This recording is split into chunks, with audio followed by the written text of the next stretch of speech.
So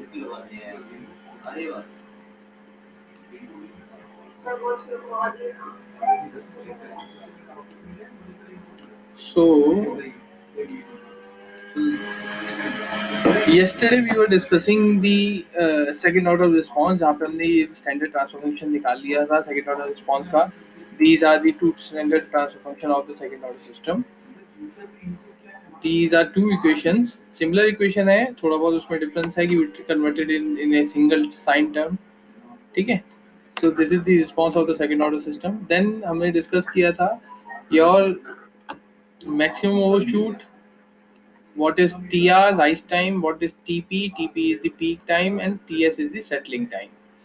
Again मैं एक बार recall करा देता हूँ. The TR is the rise time, which is the time required by the system response to reach from 0 to 100% of its desired value.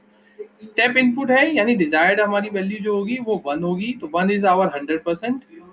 So the time required by the response, this is your response CT graph.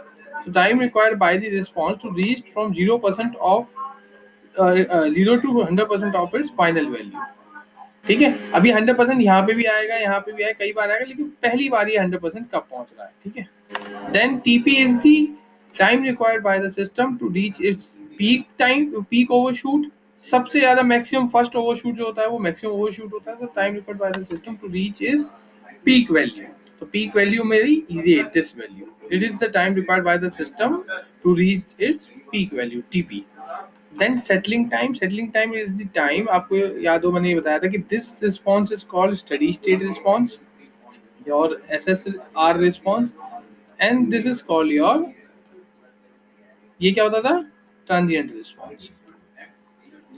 So time required by the system to reach the steady state is called settling time. जब आपका output जो है वो settle हो जाता है, it is called settling time. ठीक है.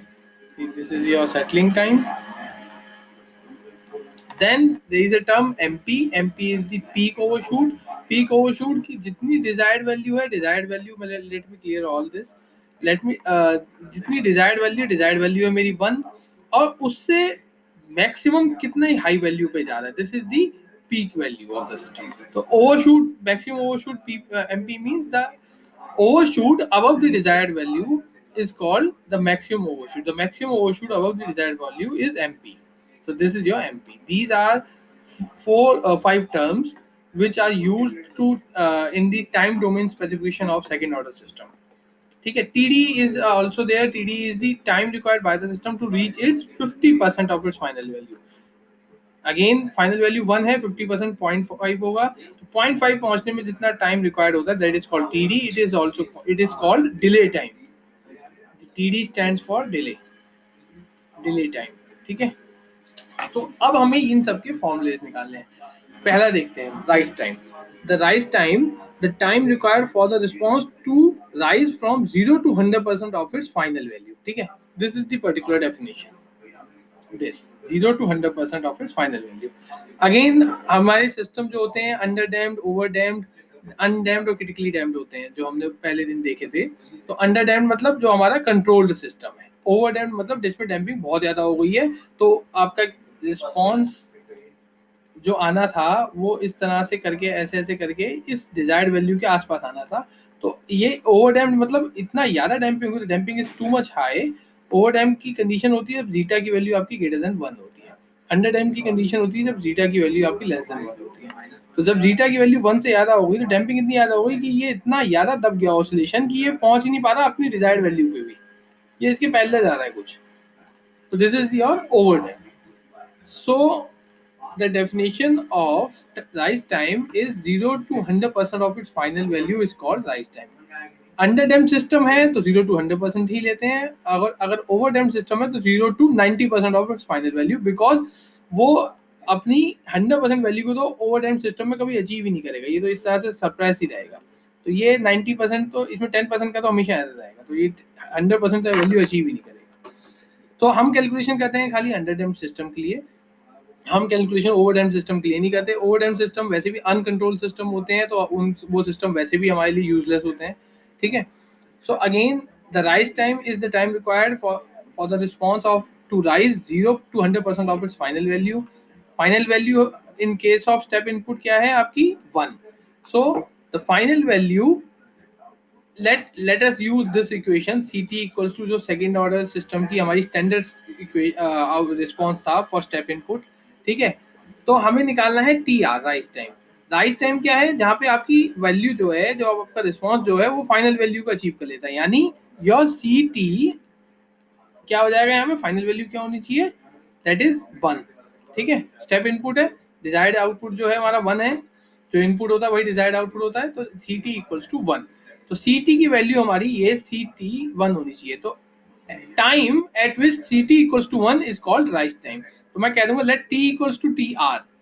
ठीक है, तो मैं यहाँ पुट करूंगा लेट सी टी, जहाँ पे टी को मैंने कह दिया T are equals to 1 equals to this equation complete, this complete equation.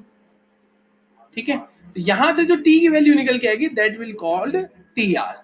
ठीक है, तो इसकी एक कैलकुलेशन है, इसी की एक सिंपल सी कैलकुलेशन है. Will see let C T equals to 1. ठीक है, जब 100% अचीव कर लेगा तो C T equals to 1, T equals to T R put कर दिया, ये हो गया. जब यहाँ पे 1 equals to something this 1 minus ये हो गया, तो 1 1 कैंसिल हो गया, हमारी वैल्यू ये बची खाली इतनी. ठीक है, now e to the power minus x can not be zero, इसकी वैल्यू कभी जीरो नहीं होती है. So this part, this remaining part will be zero. Again this will be zero, ये वही चीज है. Then from the above equation हम इसको इधर ले गए and cos theta, your sine this theta equals to cos this theta, इसको डिवाइड कर दिया इधर जाके. देन रीअरेंज किया इसमें इक्वेशन को, और कुछ नहीं किया है. देन इसको डिवाइड कर दिया इधर, tan omega d by t are equals to zeta root 1 minus zeta square upon zeta. Then हमने क्या किया,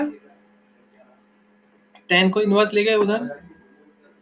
then t are equals to tan inverse something this, डब्ल्यू डी को भी नीचे ले आए, 1 बाई डब्ल्यू d equals to tan inverse something this.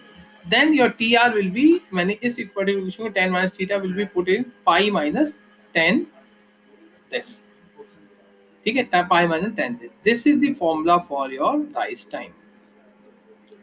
This is the formula for your rise time. ठीक है, this is the value of your rise time. So this is the rise time, ये आपको ये इक्वेशन आएगा. This is the rise time. Rise time is the time required by the system reach from 0% to its final value. और t r का formula क्या होता है, pi minus tan inverse something under root 1 minus zeta square upon zeta upon omega d. Again omega d जो है वो आपको याद होगा, omega d will be given by omega d equals to होता है मेरा ओमेगा एन, जो हमने शुरू में पुट किया था, ओमेगा एन 1 माइनस जीटा का होल स्क्वायर. ठीक है, it's omega n 1 minus zeta का होल स्क्वायर. सो हम इस ओमेगा डी की वैल्यू ये रख देंगे, omega n, omega d can be written as equals to omega n natural frequency 1 minus zeta का होल स्क्वायर. ये हम पुट कर देंगे यहाँ पे. तो we can find the t r for any system. अगर हमें कोई ट्रांसफर फंक्शन दिया है, उसे टी आर की वैल्यू राइज टाइम निकालनी है, तो ओमेगा एन और जीटा की वैल्यू हमें पता है, तो हम टी आर उसका राइज टाइम निकाल सकते हैं कब ये अपनी डिजायर्ड वैल्यू पे पहुंचेगा पहली बार. ठीक है, then in next term is this peak time.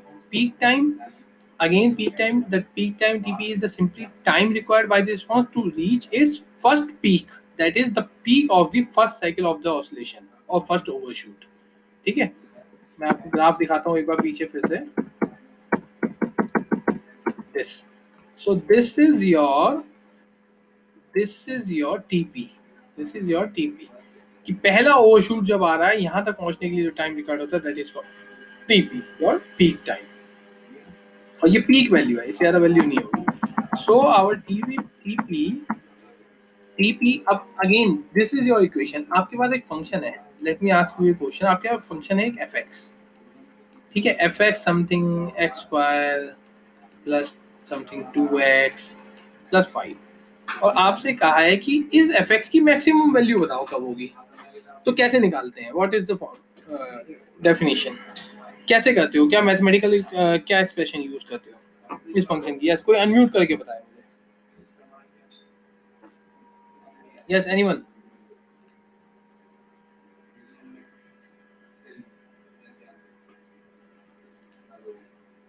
जैसे आई एम वेटिंग, कैसे निकालते हैं किसी फंक्शन की मैक्सिमम वैल्यू, कैसे निकालते हैं?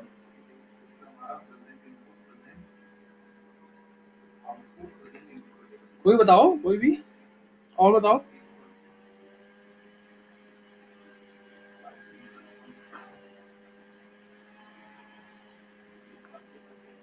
वैसे काम नहीं चलेगा, यू हैव टू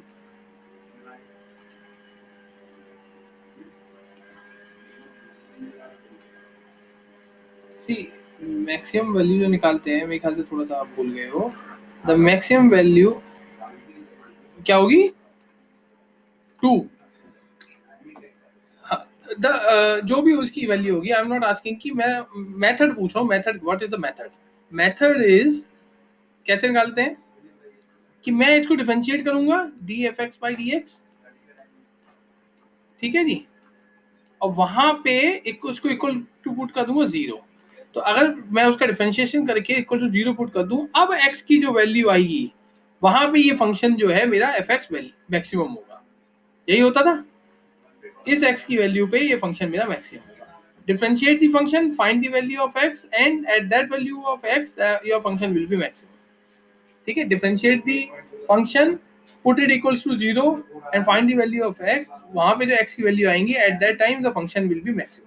ये हमारा तरीका होता है मैथमेटिक्स में, जो हमने 12th में 11th में पढ़ा है कि the maximum value of a function will be find by the differentiation of the by putting the differentiation of the function equals to 0, and at that value of x your function will be maximum। तो same phenomena हम ये 12th वाले यहाँ लगाएंगे कि हमारे पास एक function दिया है, this is your function, this is your function C T. तो अब मुझे सी टी की मैक्सिमम वैल्यू निकालनी है। तो सी टी की मैक्सिमम वैल्यू के लिए I differentiate the C T with respect to T.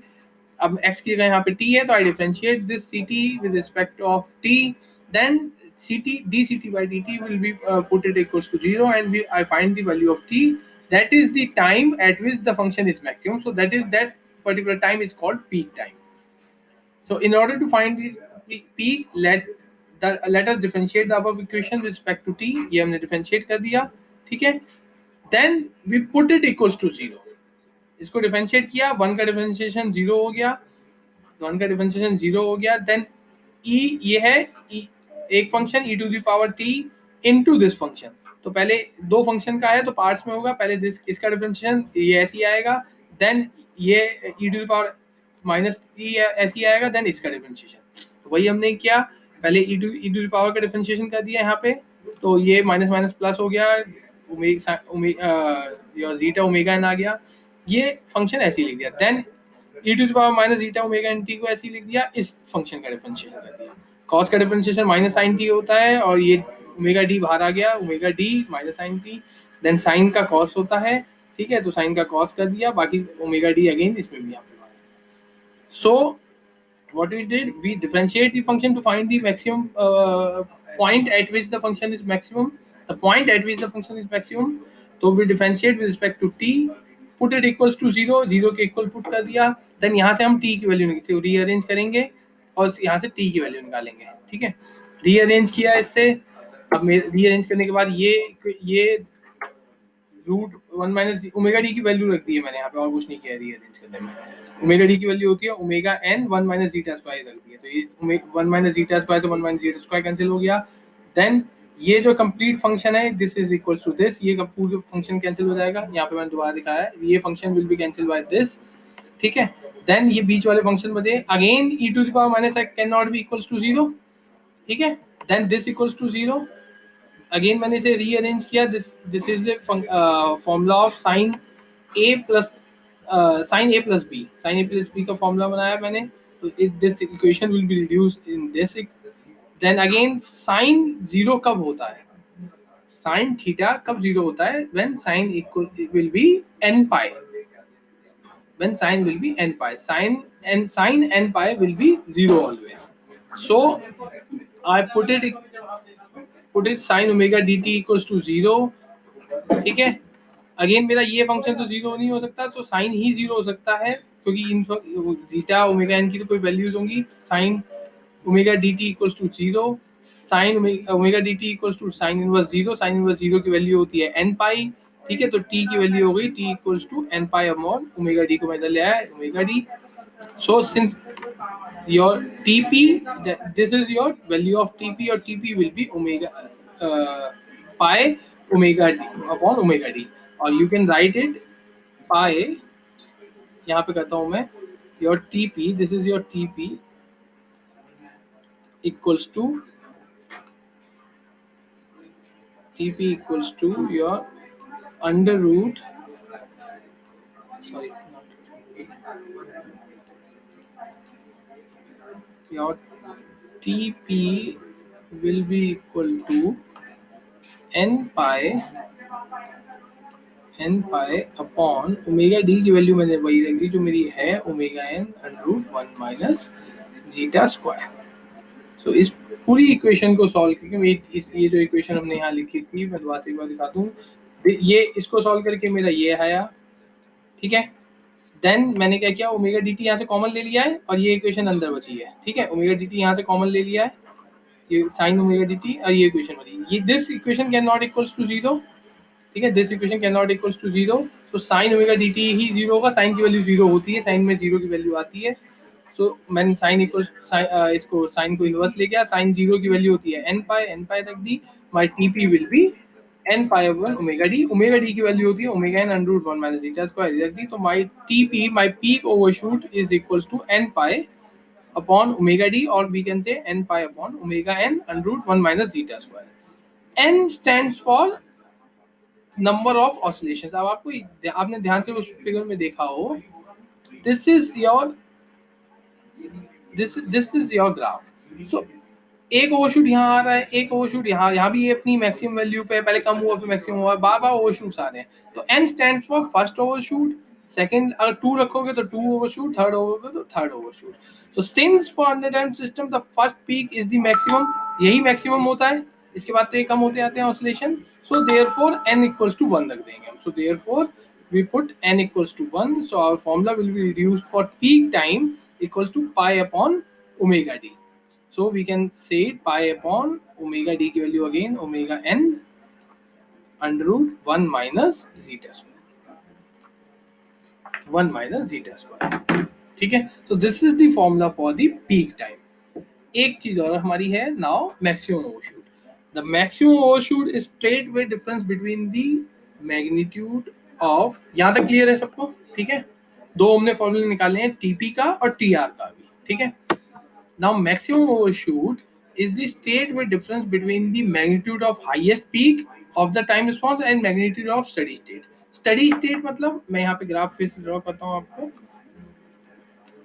Steady state मतलब ये फाइनली इनफाइनाइट पे जाके ये जो हो जाएगा डिजायर्ड वैल्यू पे अचीव कर जाएगा। डिजायर्ड वैल्यू क्या है हमारी, वन लेके चल रहे हैं हम, शुरू से हम यूनिट स्टेप की बात कर रहे हैं, ठीक है। सो दिस ये डिफरेंस, दिस डिफरेंस कि मैक्सिमम वैल्यू जो आई थी, मैक्सिमम ओवरशूट यहाँ पे जो पहुंचा है माइनस दिस डिजायर्ड वैल्यू।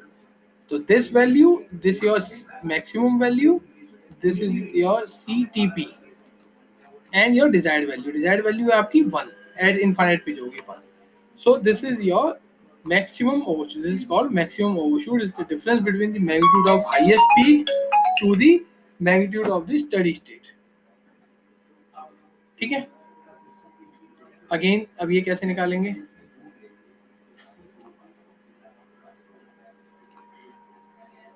अब ये कैसे आप निकालोगे, अगेन CT का फॉर्मूला हमें पता ही है।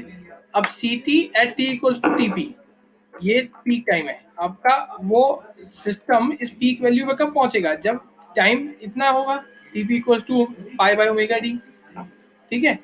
तो टी की जगह टीपी रख दिया मैंने, सी टी की जगह सी टीपी, हर जगह टीपी रख दिया, ठीक। देन मैक्सिमम ओवरशूट निकालना है, और अच्छा सी फाइनाइट की वैल्यू क्या है, डिजायर्ड वैल्यू क्या है, स्टेडी स्टेट वैल्यू क्या है 1, जब वो 1 हो जाएगा ये सब 0 हो जाएगा, ठीक है। तो maximum overshoot will be difference between this, with difference between this minus this. So this देखिए ये देखो, this is your CT, ये CT की वैल्यू है, CTP की value and minus 1 desired value, CTP minus C infinite divided by C infinite into 100। अभी divide by 1 है तो मैंने इसलिए यहाँ पे लिखा नहीं है, नीचे भी 1 आएगा, ऊपर भी -1 होगा, तो इंटू 100। तो this is your maximum overshoot, this is the formula of the maximum overshoot. Again इसको थोड़ा सा सिंप्लीफाई कर लेते हैं, टीपी की वैल्यू रख देते हैं। तो टीपी की वैल्यू क्या है, TP equals to pi by omega d, pi by omega d मैंने यहाँ पे पुट कर दिया। अगेन इसको डिवाइड कर दो, ओमेगा डी की वैल्यू रख दो, ओमेगा डी से ओमेगा डी ये कैंसिल हो गया, ये ओमेगा डी से ओमेगा डी कैंसिल हो गया, ओमेगा डी की वैल्यू रख दी। उसके बाद हमने ओमेगा डी की जब वैल्यू रखी, अगेन अब ये ओमेगा एन जो है ओमेगा एन से कैंसिल हो जाएगा, ठीक है जी। तो द फॉर्मूला विल बी ये जो क्या होगा, this will be cancel out and your 1 minus 0 हो जाएगा, ठीक है, क्योंकि साइन पाई की वैल्यू 0 होती है, कॉस पाई की वैल्यू 1 होती है, तो इससे कुछ भी मल्टीप्लाई कर लोगे, sine pi will be 0, cos pi is 1, तो ये हो जाएगा 1 प्लस 0, ठीक है। तो ये e to the power minus pi zeta upon under 1 minus zeta square बचा, इनटू 100 बचा, तो this will be your final equation for the maximum overshoot. अब आपको क्या है, आपको अगर किसी पर्टिकुलर सेकेंड ऑर्डर सिस्टम का मैक्सिमम ओवरशूट निकालना है और आपसे कहा है उसका डैम्पिंग जीटा की वैल्यू आपको दी है, तो आप क्या करोगे, इस पर्टिकुलर इक्वेशन में वो वैल्यू जीटा की वैल्यू रखे उसका मैक्सिमम ओवरशूट निकालना। तो आपके पास 3 फॉर्मूले हो गए अभी, टी आर राइस टाइम, ये अपना राइस टाइम 100% वैल्यू का अचीव करेगा, टीपी ये मैक्सिमम ओवरशूट की वैल्यू किस टाइम पे अचीव करेगा, और उस मैक्सिमम ओवरशूट की वैल्यू क्या होगी। 3 चीजें आपके पास आ गई हैं, ठीक है। Again last is your settling time. Settling time क्या था कि जब वो अपने ट्रांजिएंट रिस्पॉन्स से वो कंप्लीट करके स्टडी स्टेट रिस्पॉन्स में पहुंच जाए, that is called settling time, ठीक है। तो settling time this like this is your settling time, जब ये सेटल हो गया है यहाँ पे, ठीक है। सो दिस लीव दिस, तो सेटलिंग टाइम होता है हमारा, दो तरह से हम निकालते हैं कि settling time at 2% of error, और set is given by 4 by zeta omega n, 4 by zeta omega n, this is your settling time।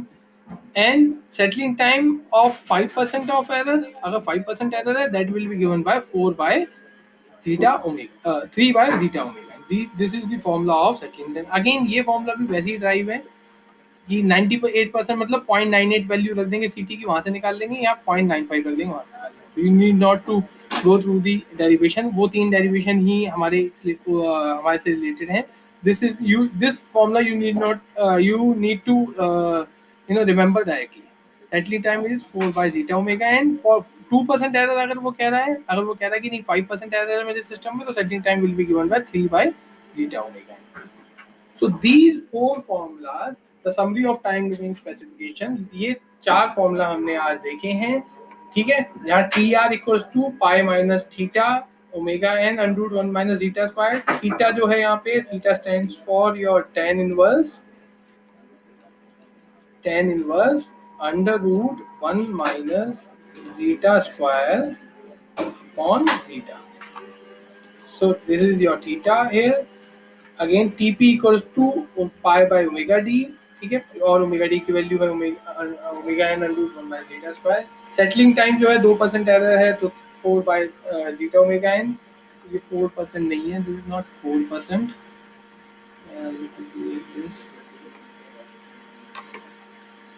Just hold on,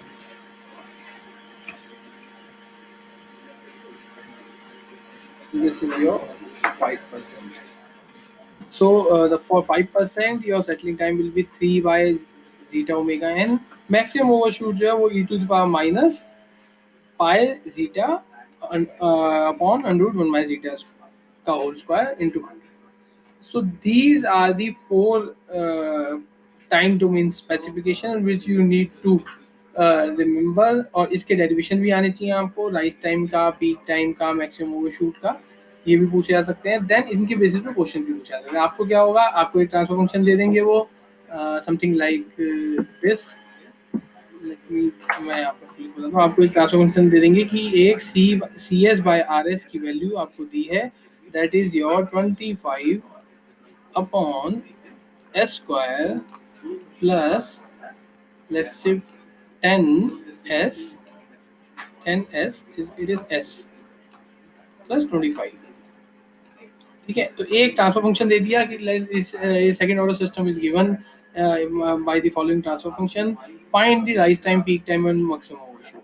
तो आप कैसे निकालोगे? इसको कंपेयर करोगे अगेन स्टैंडर्ड इक्वेशन से। स्टैंडर्ड इक्वेशन होती थी मेरी, स्टैंडर्ड ट्रांसफर फंक्शन होता था सेकंड ऑर्डर का omega n square s square plus 2 zeta omega n s plus omega n square. ये जो स्टैंडर्ड ट्रांसफर फंक्शन हमने लिखा था ओमेगा एन स्क्वायर, ठीक है।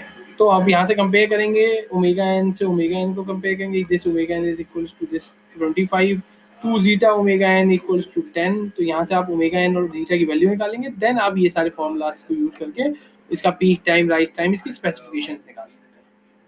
तो इस तरह के क्वेश्चन इसमें आते हैं। प्लीज गो थ्रू इट कि ये कैसे हो रहा है, कैसे तीनों हमने निकाली है, एक बार देख लें, देन इसके क्वेश्चन हम करेंगे 4-5, ठीक है।